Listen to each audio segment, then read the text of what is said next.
जो पतिव्रता नारियां होती हैं उन्हें जो है कभी भी अपने पति को त्याग कर परपुरुष के पास नहीं आना चाहिए। वो कैसे?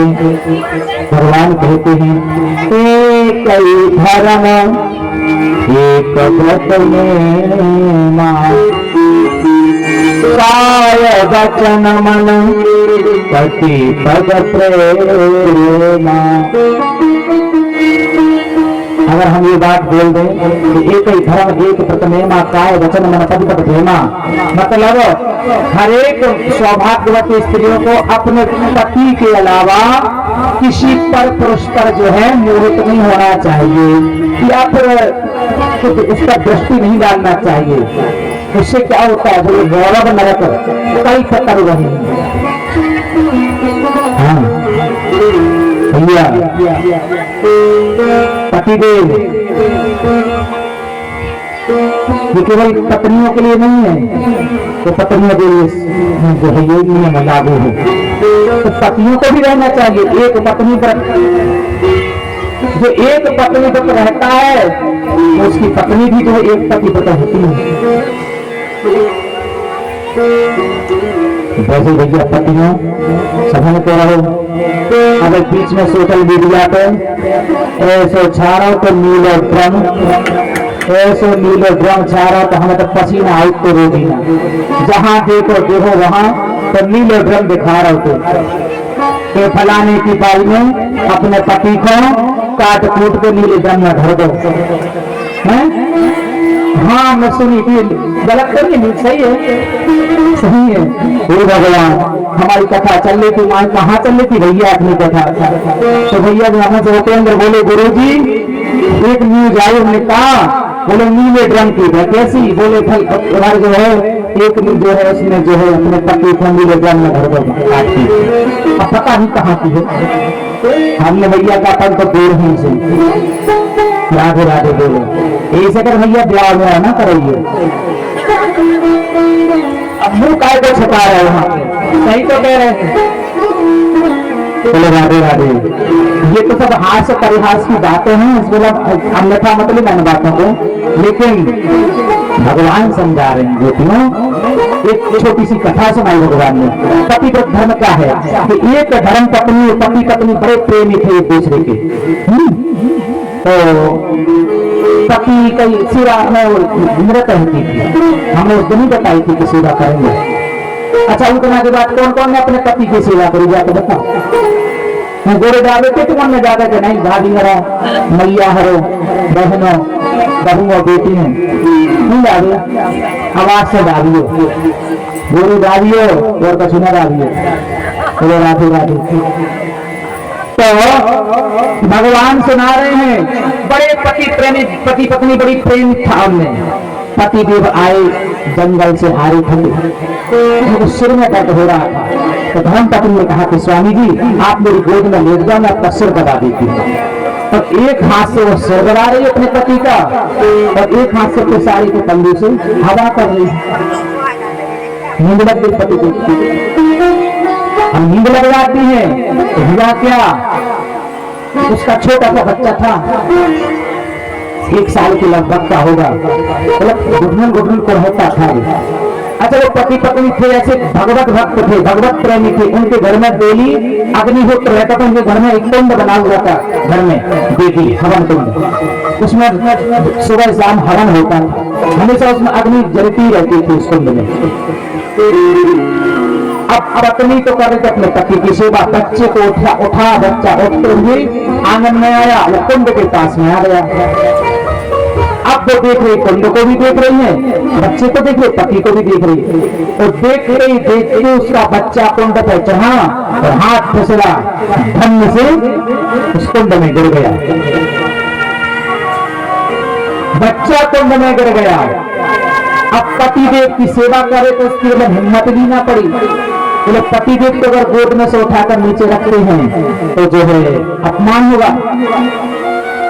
अब जो भी हो भगवान आपकी इच्छा। तो उसकी आंखों से अश्रु आ रहे। बच्चा पला पोसा बच्चा कुंड में गिर जाता है, रो रही है।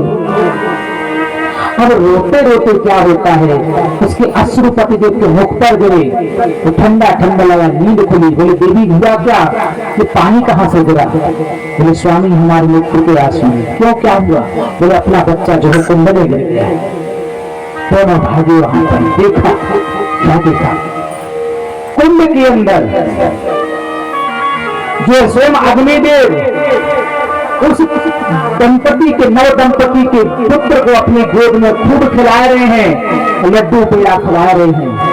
तो वृंदावन बिहारी लाल की धरती भी आगे बच्चा गिरा, बच्चे को कुछ भी नहीं हुआ, बोले बाल भी बांका ना हुआ। ये किसके प्रभाव से? बोले यह पति धर्म के प्रभाव से। ऐसा होता है पति धर्म। गोपियां बोले हाँ स्वामी ये तो कहीं अच्छी बात की कन्हैया, तुमने हमारी भी एक कथा सुन लो, सुनाओ।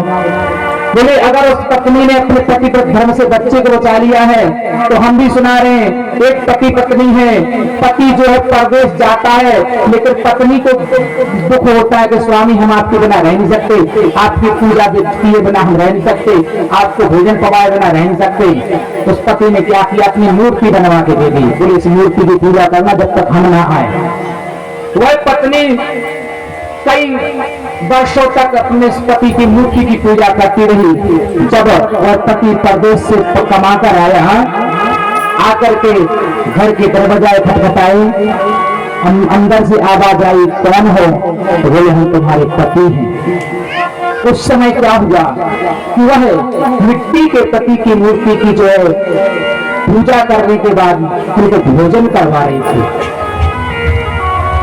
अब वह असमंजस में ठाकुर जी कन्हैया, वह स्त्री असमंजस में है कि मूर्ति को भोजन करवाए कि अपने पति को दरवाजा खोले। अब क्या किया जाए, इसका जवाब दो। कन्हैया बोले बराबर बात है, कहीं तुम ठीक है, लेकिन सुनो अब उसका असली पति आ गया है। कौन आ गया है? असली पति दरवाजे पर। तो उसका कर्तव्य है इस मिट्टी के पति को सेवा को त्याग करके अपने पति परमेश्वर की सेवा करने, उनको दरवाजा खोले, उनको अंदर बुलाए। तो गोपियां बोली ठाकुर जी आपका जवाब सही है, हमारी सुनो।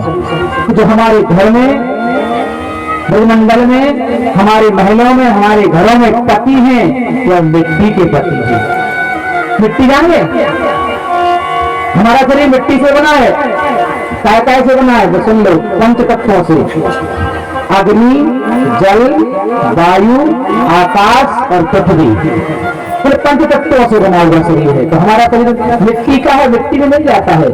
तो गोपियां बोली हे स्वामी, जब हमारी वो घर में मिट्टी के पति हैं, हम मिट्टी के पतियों को त्याग कर आए हैं और आप हमारे प्राणेश्वर प्राणपति हो, हम आपके पास में आए हैं, तो आप अब हमें अपनी सेवा को अवसर प्रदान करो। वृंदावन बिहारी लाल की। ठाकुर जी कहते देवियों हम तुमसे हार गए, तुम जीत गई, आओ हम आपकी सेवा स्वीकार करते हैं। तब ठाकुर जी ने गोपियों के साथ रास क्रीड़ा की। अच्छा, राष्ट्रीय में गोपियां ठाकुर जी को खूब सेवा करें। कोई पीताम्बर सवारे, कोई मोर मुकुट सवारे, कोई पान खवावे, कोई माखन खवावे, कोई ठाकुर जी को नचावे, कुछ करावे। गोपियों को हो गया अपने में अभिमान। क्या हो गया? अभिमान। कभी भी अभिमान ही करना चाहिए। भगवान से दूर करने के लिए दो ही उपाय हैं दूर रहने में। भगवान से दूर करने के लिए दो कारण हैं, एक है अहमता, एक है ममता। मतलब अहंकार जो होता है वह भगवान से दूर कर देता है। ममता मतलब है माया, माया भी भगवान से दूर कर देती है। और भगवान को पाने के लिए दो बंधनों को तोड़ना पड़ता है। किस बंधन को? एक अहंकार को तोड़ना पड़ता है और दूसरा तोड़ना पड़ता है माया का बंधन तोड़ना पड़ता है, तब भगवान प्राप्त होते हैं। क्योंकि माया बहुत ही कठिन है। अरे हार मास हड्डी के ढेर पर लगा हुआ है चांद, हार मास हड्डी के ढेर पर लगा हुआ है चांद, और देख इसी की सुंदरता पर होती नींद हराम, ये माया तेरी बहुत कठिन है राम। बहुत कठिन है भगवान की माया। कहता सबसे क्रोध न करना, कहता सबसे क्रोध न करना, मुंह पे लगाओ लगाम। सबसे कहता क्रोध मत करना, कहता सबसे क्रोध न करना, मुंह पे लगाओ लगाम। और जब खुद जाए क्रोध करने तो होता सब बुरा काम, ये माया तेरी बहुत कठिन है। बहुत कठिन भगवान की माया। तो गोपियों में अभिमान आ जाता है, तो गोपियों अभिमान आते ही भगवान गोपियों के मध्य से अंतर्धान हो जाते हैं। अब गोपियां इधर जाएं उधर जाएं, तो अभी तो ही थे, कहां गए? अभी तो ही थे, अभी तो हमने यहां देखा था उनको। सारी गोपियां घर आ गई। उन गोपियों के मध्य में एक गोपी का नाम आया है, पूरी भागवत में सुनो। हम हर बार राधा रानी का नाम लेते हैं। पूरे 18,000 श्लोक है भागवत में, 18,000 श्लोकों में से कहीं भी राधा रानी का नाम नहीं आया भागवत में। हाँ, और महारास लीला रास पंचाध्याय में भागवत के महाप्राण है ना, पंचप्राण। इस रास पंचाध्याय में केवल एक सखी के नाम से ही संबोधित किया गया है भागवत में। सारी गोपियां रोने लगती हैं, पूछने लगती हैं, हे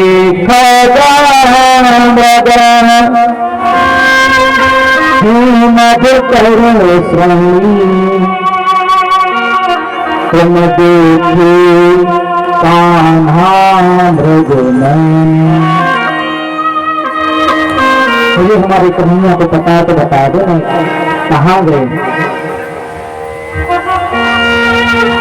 पूरे निधि वन में, कुंज वन में, निकुंज वन में, पूरे वृंदावन में लताओं से, पताओं से, तुलसी से, पीपल से, सबसे गोपियां पूछ रही, ठाकुर जी को पता ना मिले। इतने में एक सखी दिखी। वो सखी कौन? हमारी राधा रानी थी। वो भी मान करके बैठी थी। गोपियों को तो आया था अभिमान, पर राधा रानी को आया था मान। तो जब जब हमारी राधा रानी मान करती थी तो मान मंदिर में जाकर बैठती थी। हाँ, मान मंदिर में जाकर बैठती थी। एक बार की छोटी सी कथा सुना रहा हूँ कि जब राधा रानी और कन्हैया साथ में खेलते थे तो ठाकुर जी बोले, देखो देवी, एक काम करो, आज अपन मान करना सीखते हैं, एक दूसरे का मान करो, एक दूसरे को मनाएं। तो हमारी राधा रानी बोली थी, अरे बहने तो ठाकुर जी काय तो लीला कर रहे? अरे नहीं, आज करने की इच्छा हुई है, ठीक है मनाना है। बोला हाँ। राधा रानी बोली मना ना पाओगे? अरे मना लूंगे, करके तो देखो। तो राधा रानी उसमें बैठ जाती, चली जाती मान ऊपर। अब कन्हैया जो है आकर के राधा रानी को मनाते हैं।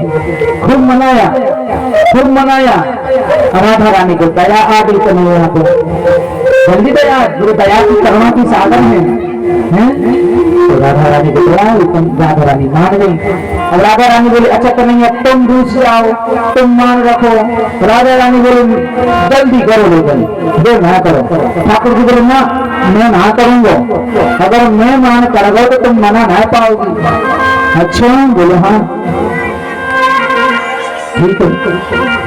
अब ठाकुर जी जब मान करके बैठ गए, अब ठाकुर जी मान करके बैठ गए, राधा रानी मना दे आ गए। माखन लाभे, मिश्री लाभे, यमुना जल लाभे, मोर पंख लाभे, काली कबलिया लाभे। एक दिन है गए, 2 दिन हो गए, 3 दिन हो गए, हमारे लाला रो गए तो रो गए, आंखों से आंसू गिरा दे तो गिरा दे। राधा रानी बोले, अरे लाला मान जाओ, ओ नंद के लाला मान जाओ, तो कुंवर कन्हैया मान जाओ। 1 दिन 2 दिन 3 दिन, अब राधा रानी घबरा गई।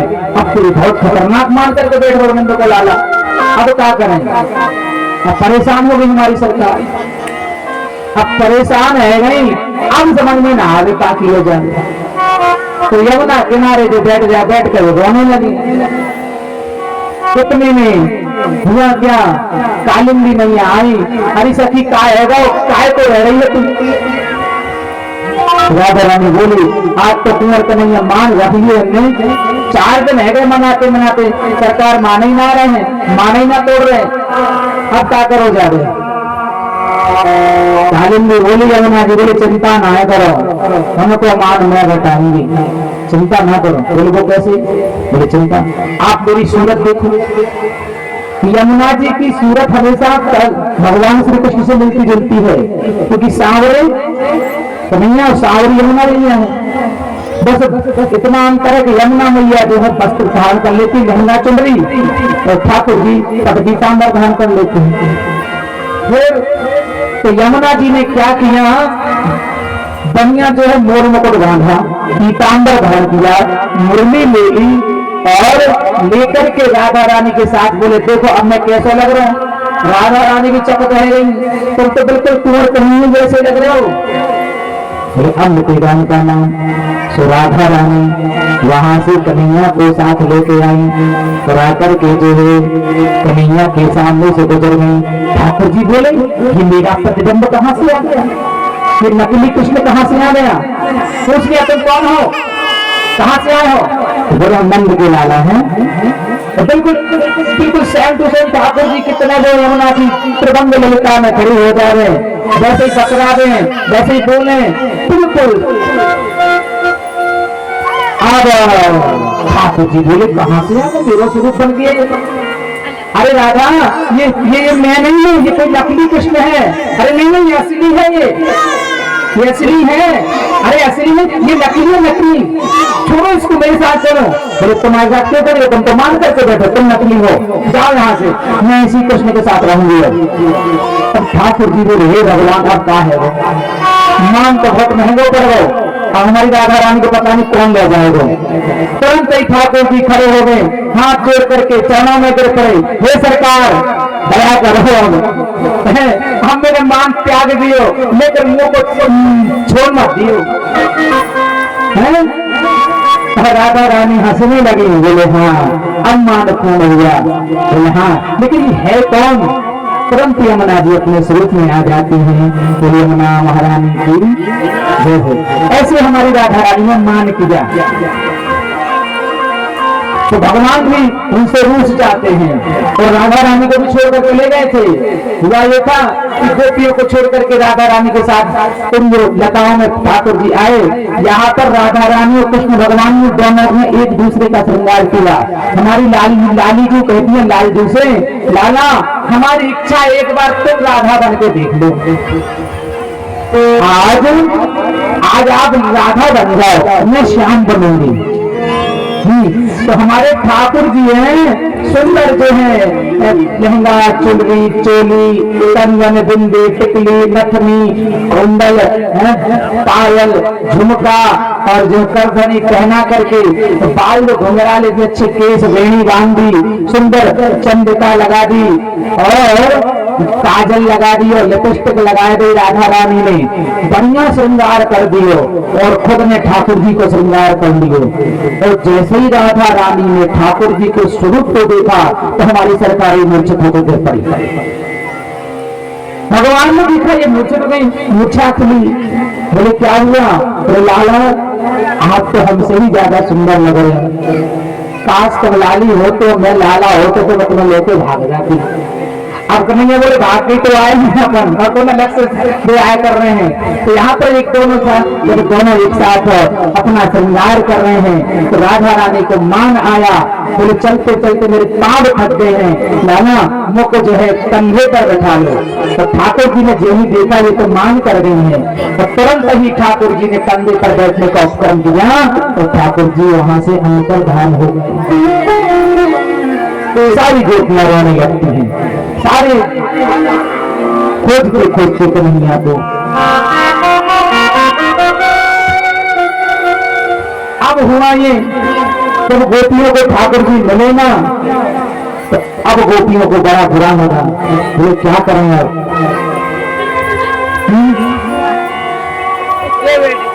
गोपियां रोती हैं और ठाकुर जी को मनाती हैं। राधा रानी के पास में आए, बोले क्या आपने हमारे सावले सराने को देखा? राधा बोली हमसे भी रूठ के चला गए।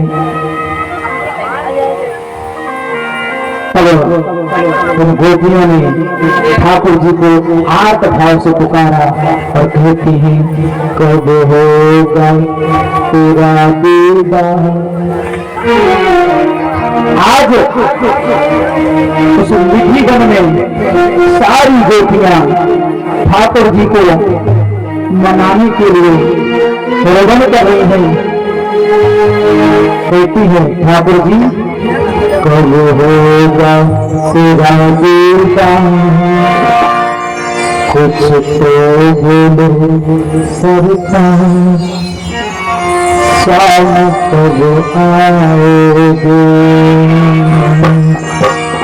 कब होगा तेरा दीदार, कुछ तो बोलो सरकार, शाम कब आओगे, शाम कब आओगे,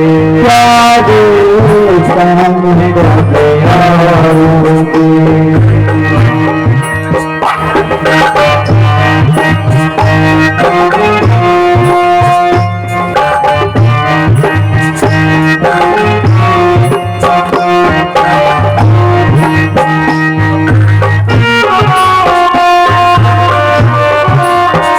सारी गोपियां रोदन करते हैं, हाँ नाथ हे रमन, हाँ प्यासी प्यासी कैसे बुला रहे तो नहीं। गोपी कहते तो नहीं कुछ बात कर रहे हमने क्या बिगाड़ा आपका?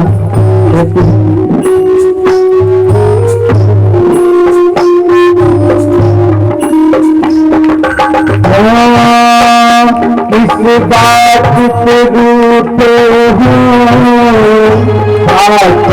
तो बता दो सही, इस बात पे रूठे आकर तो बता दो सही,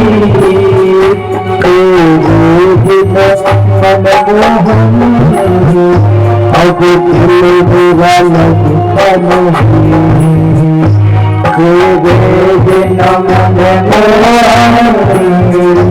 अब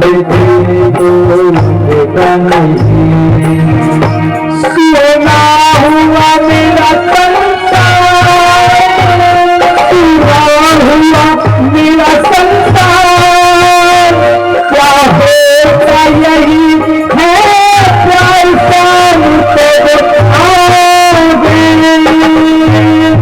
शाम कब आओगे, कब होगा तेरा दीदार, कुछ तो बोलो सरकार, शाम कब आओगे, शाम कब आओगे।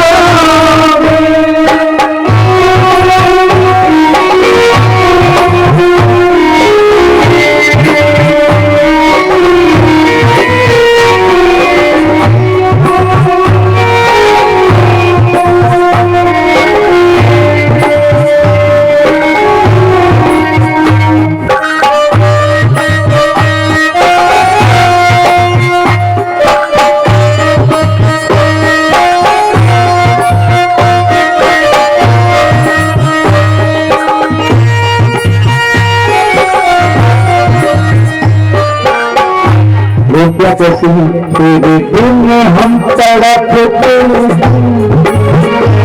तेरे दिल में हम तड़पते, दिल मछली, तेरे दिल में हम तड़पते, दिल मछली, अब याद आ रही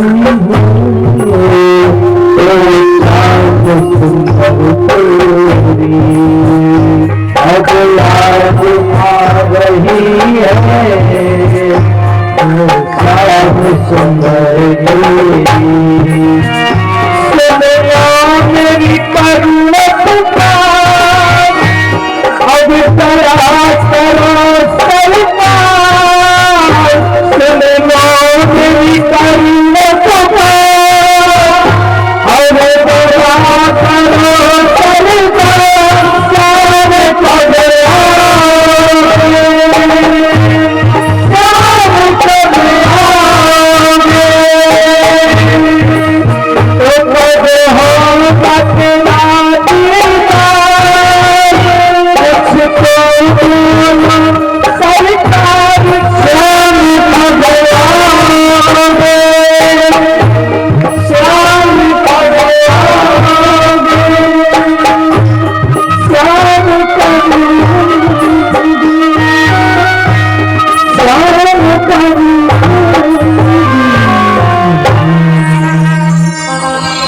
सारी गोपियाओं से जंगल में अश्रु धारा बहा रही है। बाल इस तरह परीक्षा मत लो, हम आपके बिना तड़प रहे हैं जैसे जल के बिना मछली तड़पती है। हम पागल हुए, जो भी भूल हमें आकर बता दो। एक गोपी को कहने लगी, सुनो हम इसकी लीला करेंगे, हो सकता है हमारी लीला में एक त्रुटि हो तो वो आ जाए। किसी ने एक गोपी को कृष्ण बनाया, अच्छा कृष्ण बनाकर के संपूर्ण श्रृंगार किया। जब उसके हाथों पर मुरली रखी तो कहती है मुरली ना धरूंगी, अब राम ना धरूंगी। हाँ ये मुरली को क्यों, इस मुरली की वजह से हम जो है, इस मुरली की वजह से तो हमारी ये दशा हुई। तब गोपियों ने कहा अब क्या करें, सारी लीला कर दी जन्म से लेकर के, और कहां तक की लीला की, जहां तक भगवान पर ठाकुर जी। तब जो है राधा जी ने कहा हे देवियों, अब ठाकुर जी ऐसे ना आएंगे, क्या करना पड़ेगा। कहा अब उनको बुलाने के लिए हमें उनका गीत गाना पड़ेगा। तब गोपियों ने ठाकुर जी को बुलाने के लिए उनका गीत गाया है, जिसको बोलते हैं गोपी गीत। आइए दो पद गोपी गीत के सुनकर के और आगे कंस बद की ओर चले। सारी गोपियां ठाकुर जी से कहती हैं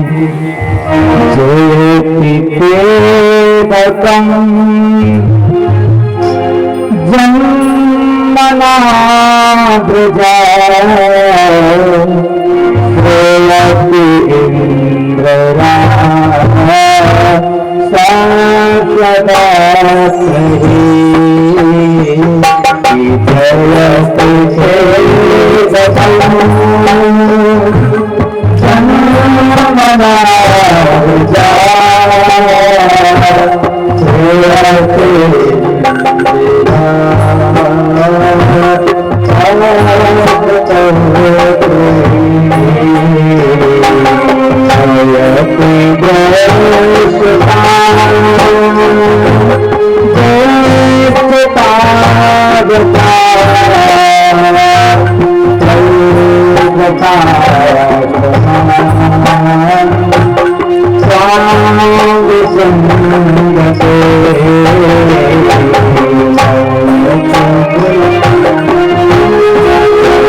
इंद्र बुझने आ गई है, मतलब शिकायत नहीं कर रही थी, प्रशंसा कर रही हूँ। ऐसी ही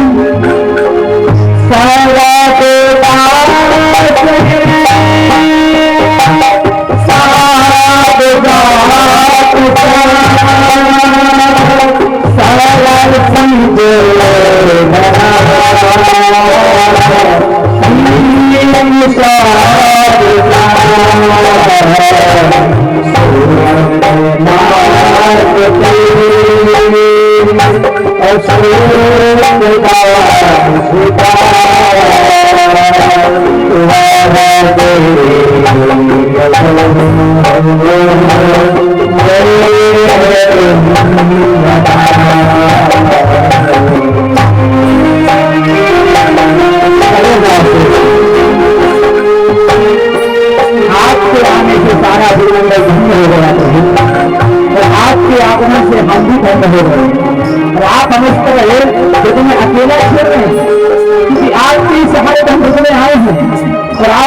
कैसा करोगे वैसे ही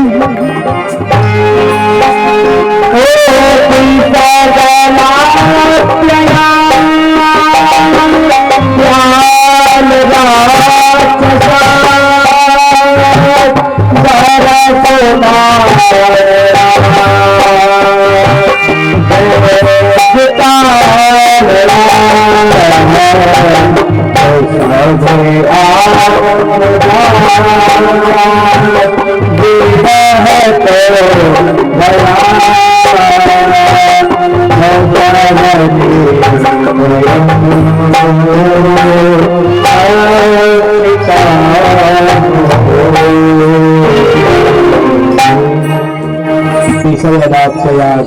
बड़ा आपने हमारी अघासुर बकासुर पुलंबासुर नामक दैत्य से रक्षा की और आज आप ही हमारे लिए इस दर्द रूपी राक्षस के बीच में छोड़ गए, इस विलाप रूपी राक्षस के बीच में छोड़ गए, ये पीड़ा रूपी राक्षस के बीच में छोड़ गए। हे प्रभु आप दया करो, आप हमारी ऊपर करुणा करो। सारी गोपियों में सुंदर गोपी गीत को गाया।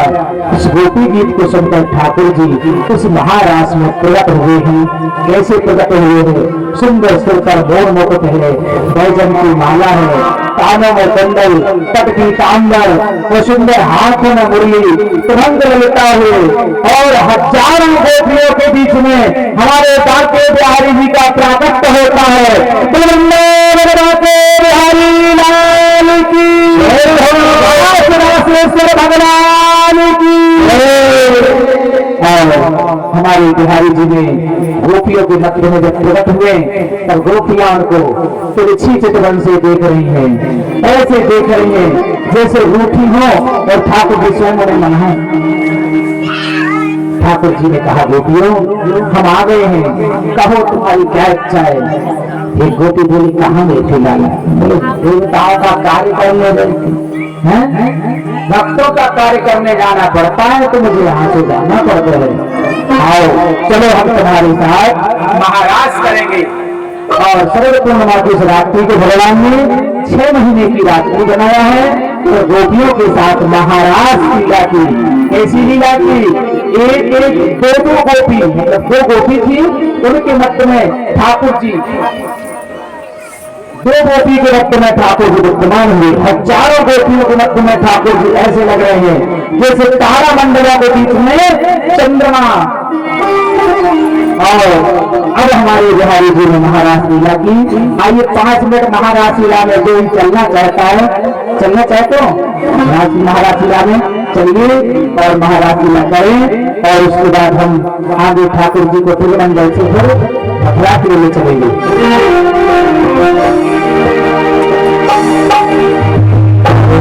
वृंदावन में देखो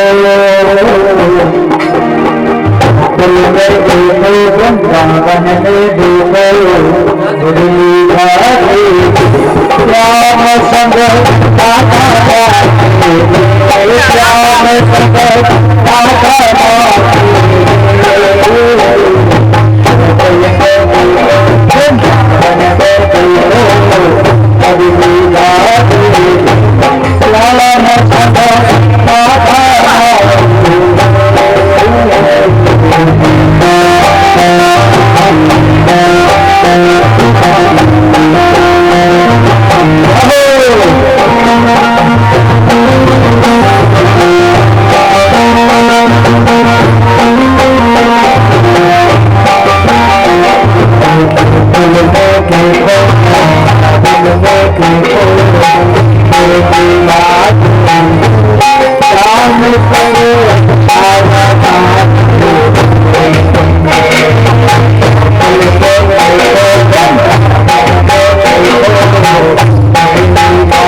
काशी से काशी बिहारी लाल की, बोले राधा रानी सरकार की, आज के आनंद की।